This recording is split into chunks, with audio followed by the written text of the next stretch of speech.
एका वकिलाच्या लेखणीनं त्याच्या कायद्याच्या आखणीनं आमच्या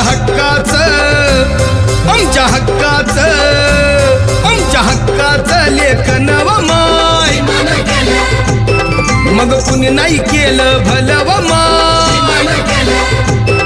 अग दिल्लीचं दालन फुलं व माय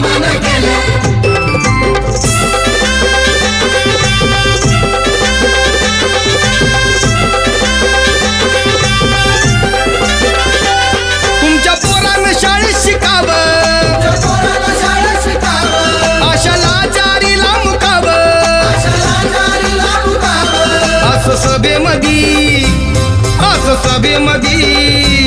असं सभेमधी भाषण व माय मग कुणी नाही केलं भलं